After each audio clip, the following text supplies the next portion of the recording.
Lezi indaba zehora lokuqala sikwethulela zona bukhoma ekomkhulu le-SABC e-Auckland Park eGoli bukela nazi ezinohlonze emini nje. We don't know on what basis these charges have been formulated.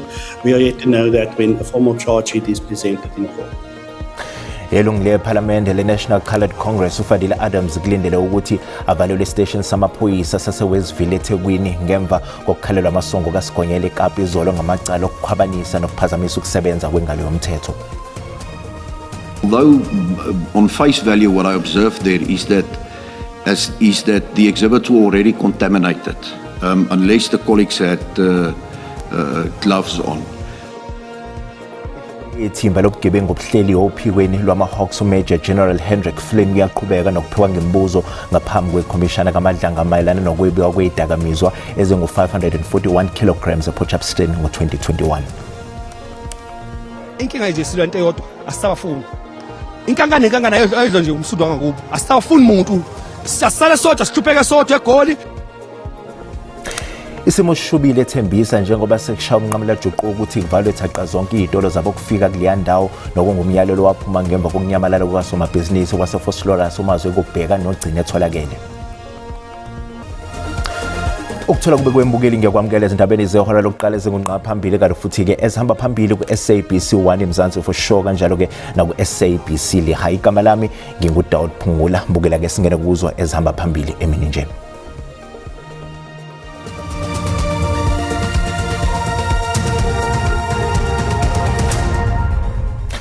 Bukele siqala ngodaba lokuthi ziphume ngomningi insizwa eThekwini njengoba nje zimashela ukuthi bebuyele makubo abakwamanye amazwe abahlezi kuleli ngokungekho emthethweni. Njengamanje sixhumana ke bukhoma nentatheli yeziko lezindaba ze-SABC uMlondi Radebe ohamba nazo lapha ke insizwa. Mlondi, asikubingelele sikwamukele ezindabeni zehora lokuqala emini. Ingabe nje uthini umlayezo wabantu abayingxenye yemashi yanamhlanje?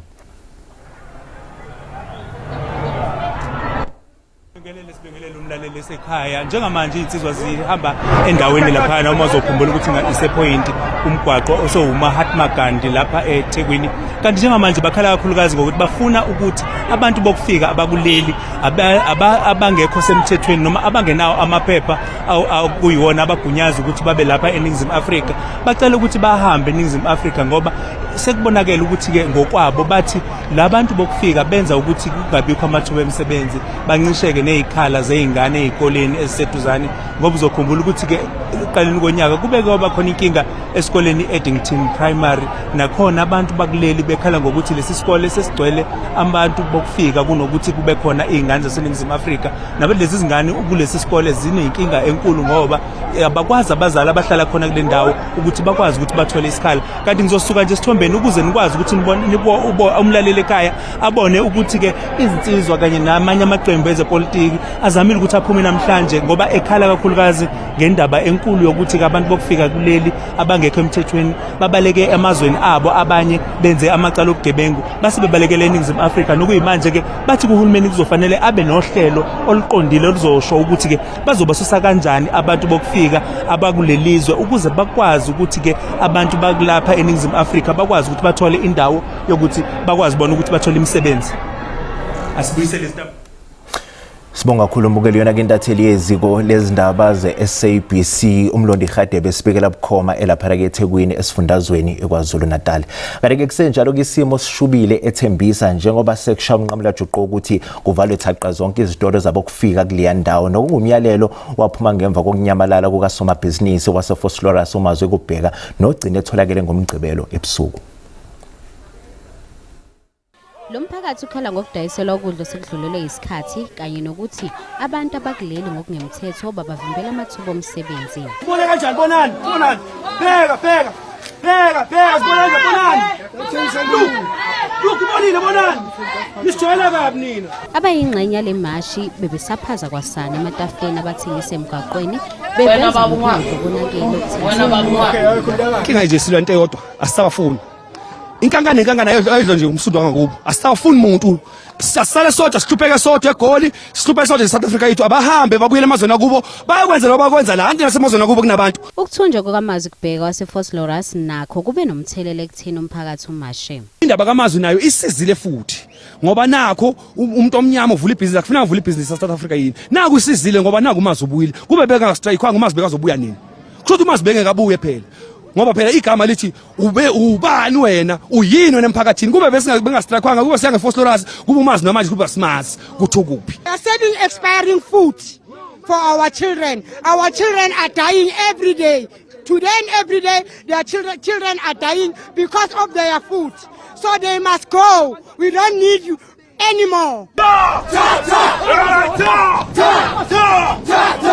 Yize lo mphakathi uqinisekisa amaphoyisa ngokuthi angeke ucekele phansi impahla ubolokumile kwelokuthi uzoqeda nyanga esitolo zabo kufika. Okhulumela ihhovisi likaMengameli wezwe uVincent Magwinya uthi uRamaphosa uyaqhubeka nokubamba imihlangano ebalekile ukudingida udaba lwabantu abakuleli abangenawo amaphepha afanele.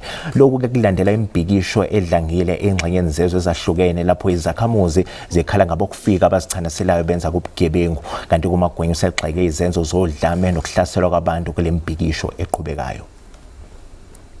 The matter was discussed yesterday between President Chapo and President Ramaphosa, and they both agreed that, number one, South Africa is not xenophobic. South Africans are not xenophobic.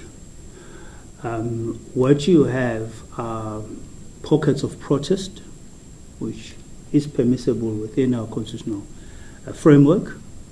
You also have the reality that the issue of immigration is a pressure point, not only here in South Africa, but throughout the world, where protests are held on these issues. What is important from our perspective is obviously respecting the rights of everybody that is within our borders, and to, when we protest, to do so peacefully without causing harm to anybody. And in this regard, the President expects law enforcement to also play its role to prevent any acts of violence against any individual. Ummeli womholi we-National Coloured Congress uFadile Adams uthi kungenzeka Adams avele kusasa enkantolo njengoba ke engakathwesa icala ngokusemthethweni. Adams ukhalelwe ngamasongo kaSigonyela izolo yeboshwa uphiko oluphenya amacala okusoconga kosombusazwe esifundazweni eKwaZulu Natal. Ubhekene nezinsolo zokukhwabanisa kanye nokuphazamisa ukusebenza kwengalo yomthetho kuyamaniswa necala lokusoconga kwabe ngunobhala jikelele uphiko lwentsha lwe-ANC uSindiso Magaqa. Imbiko yaphambilini biveza ukuthi uFadile Adams angasavela enkantolo namhlanje eThekwini kepha ummeli wakhe uthi kungenzeka vele kusasa njengoba bengazi ukuthi ukuphi nendawo njengamanje futhi akaketheswa necala ngokusemthethweni. According to the arrest warrant, these charges emanates from an act that happened in January 2025. To be exact, the 24th of January 2025. So we don't know on what basis these charges have been formulated. We are yet to know that when a formal charge sheet is presented in court. The team of our firm is currently in KZN. They've attended various police stations. He has not arrived yet. So Mr. Adams was taken down to KZN in the back of a police van. And we don't know where exactly they are, what's the location. We are trying to liaise with the police on that side to give us his whereabouts. Kusenjalo wengeze ngokuthi izinqobo zomthetho kuzofanele zilandelwe ngaphambi kokuthi uAdams avele enkantolo. The Criminal Procedure Act allows for someone to appear within 48 hours after he's been charged. I would assume that he has not formally been charged. He's been provided with a SAP 14A. That is his notice of rights in terms of the Constitution. However, he must still be processed in respect of the case docket, where they formally warn him of the charges against him, the merits of the matter, and also ask him if he wants to provide him with a warning statement. uAdams ukhalelwe ngamasongo kaSigonyela izolo ngezinsolo zokukhwabanisa kanye nokuphazamisa ukusebenza kwengalo yomthetho kanti lokhu kumayelana nezinsolo zokuthi waqambukela icaleni lokubulawa kaSindiso Magaqa.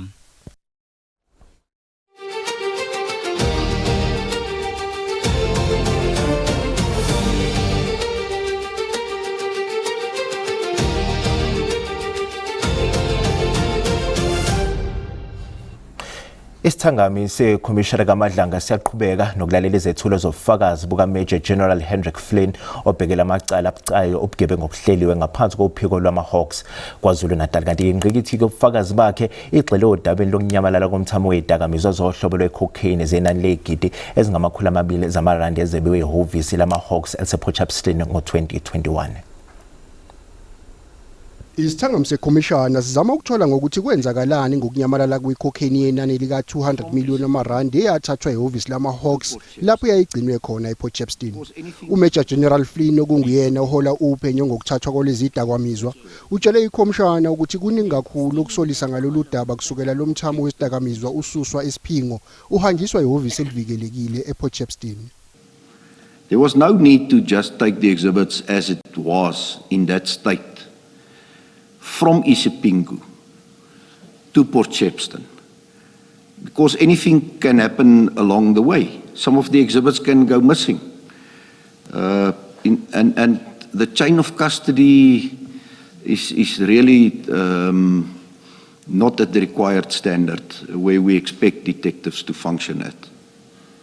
Ohola ubufakazi kuthangami sekhomishana ubuze uMajor General Flynn ukuthi ubani owayinhloko yama-Hawks ngesikhathi kwebiwa lomthamo wesidakamizwa okwenzeka ngo-2021.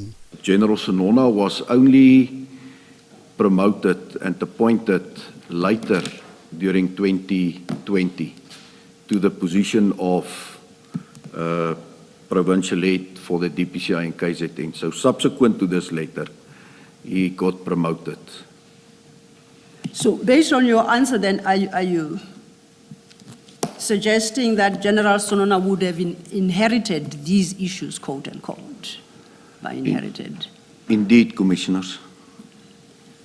Isithangami sekhomishana singenele osukwini lwekhulu nambili namhlanje. Bukele sathiqu eyitolo siyabuya nezinye izindaba zosuku ngenyasa.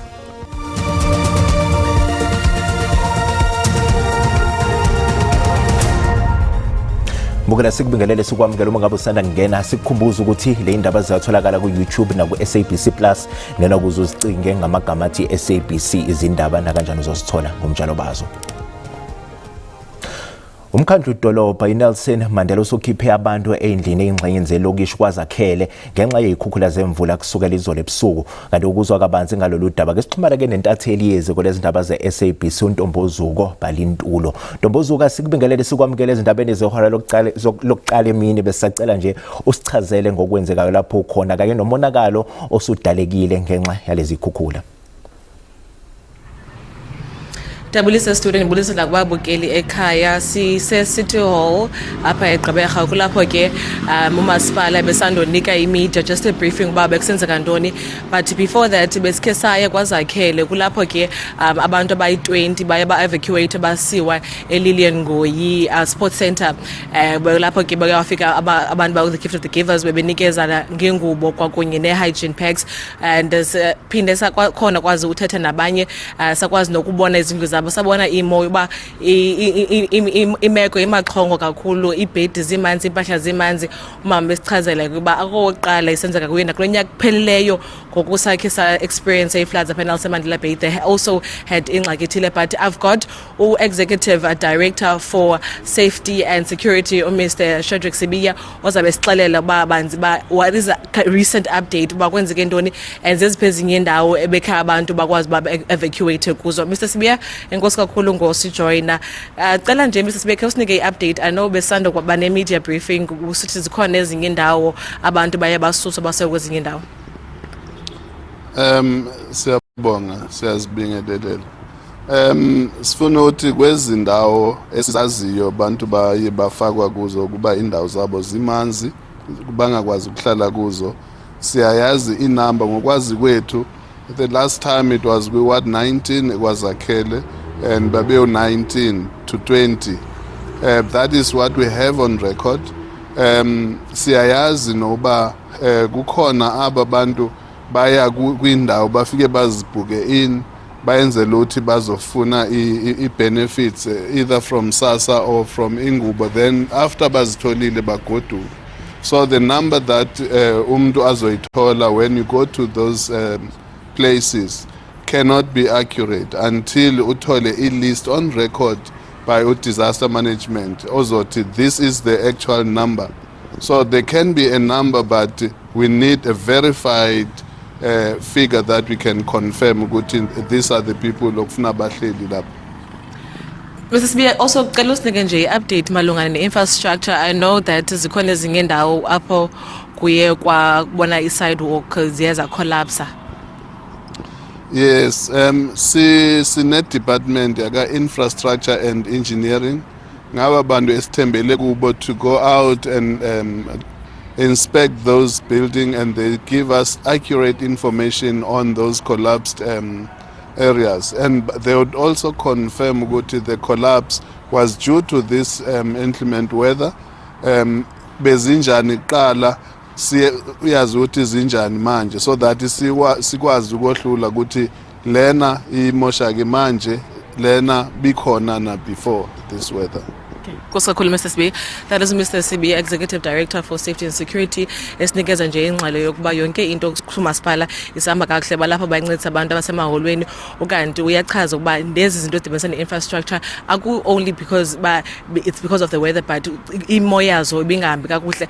Enye into bekhe bayithetha kwi-media briefing bekhe bachaza ukuba abahlali makhe baqwalasele nje into ezipostwayo kwikhasi lonxibelelwano, kulapho ke sikwazi bakhe sinikeze information erongo. That's all that we have now. Back to you in studio.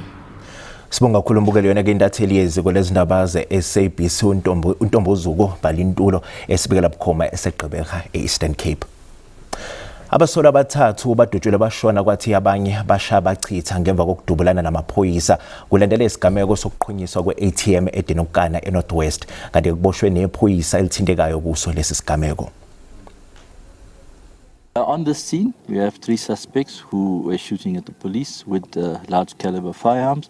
They have been shot dead. The scene is being processed by the crime scene experts. And once that has been done, the explosive experts will remove explosives, firearms, etc. These exhibits will be taken to the Forensic Science Laboratory together with cash, etc. that was recovered from the crime. And the follow-up operations from here are still continuing, so there's other units that are on the ground following up on other possible suspects as well.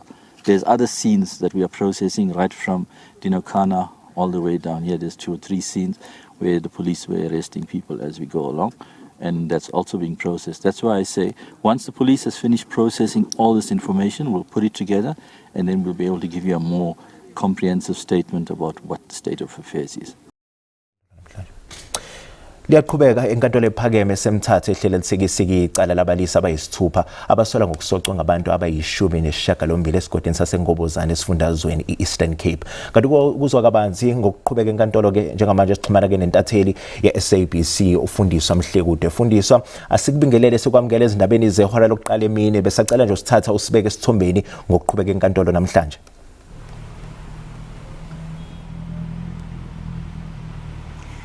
Enkosi Dawude, into eqhubeke enkundleni namhlanje sibone kufundwa i-statement okanye i-confession yommangalelwa wesibini ongu-Aphiwe Ndende, yena ke ebalisa okanye esenza ingxelo ngendima awathi wayidlala mhlabe kuyobulawa umnumzana uMncedisi Gijana kwaBhaca kwilali yaselubhacweni. Uthi ke kwesi statement wafumana umyalelo kusongezo Vuma, yena esithi uthunywe ngumnumzana uMzukisi Ndamase, yena ke ongummangalelwa wokuqala ekwakutyholwa ngokuba ngungqondongqondo kweli tyala, esithi mabahambe baye elubhacweni bazofika phaya babulale umntu ongumncedisi Gijana okwangu-councillor we-ANC phaya, emthola ke ngokuba uphume kuqala entolongweni kwaye uyamvalela amathuba okuba abe naye anikwe ingqawule okanye lento kuthiwa yiparole. Watsho esithi futhi ukhuphisana naye ekuthengisweni kweziyobisi i-drugs phaa kulalali yaselubhacweni okanye eMountfrey. Uthi ke bathi bakufika apho bafika bavalela wonke umuntu owayengaphakathi, kodwa bafika engekho yena umnumzana uGijana umncedisi lowo. Nalapho ke bathi besakufika baxelela uNdamase ukuba ufikile, wathetha naye efowunini embuza ukuba kutheni lento eqesha amagqwetha emvalela ukuba aphume ngeparole. Nalapho ke wathi wacela uxolo umnumzana uGijana esitsho ukuba unemali eyi-40,000 esebhankini yakhe acela ukuba amxolele ngayo. bayithatha ke i-10,000 kuloo mali babe sebemdubula ke. Uthi oyena mntu waqala ngokumdubula yayingumnumzana uSongezo Vuma yena obizwa ngokuba nguMashiya nabo nabanye ke oAphiwe Ndende babe sebeqhubeka nabo bemdubula. Emva koko bahamba bayothatha lo mali yayi-10,000 ebhankini yakhe umnumzana uGijana bayolala eMthatha.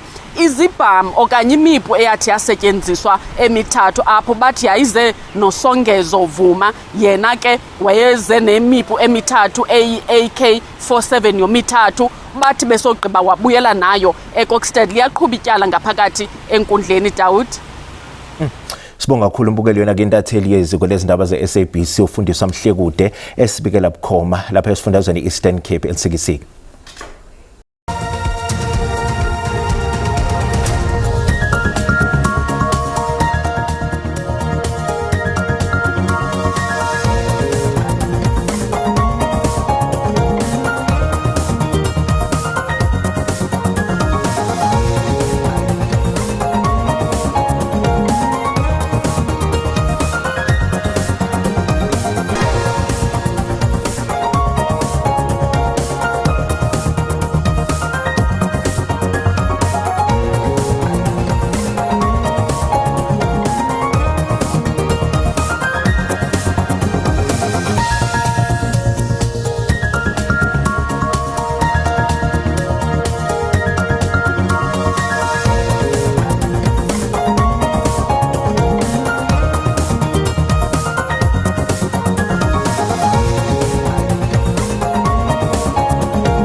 Mbukeli sizibeka lapho bese kuphathele zona imino zakwethu bayeza nezindaba ngolimi lwesiNdebele magamanxa ihora lesihlanu ntambama kanti ke thina sizobuya nezinye izindaba ngehora lesikhombisa kusihlwa kwamanje sali kahle.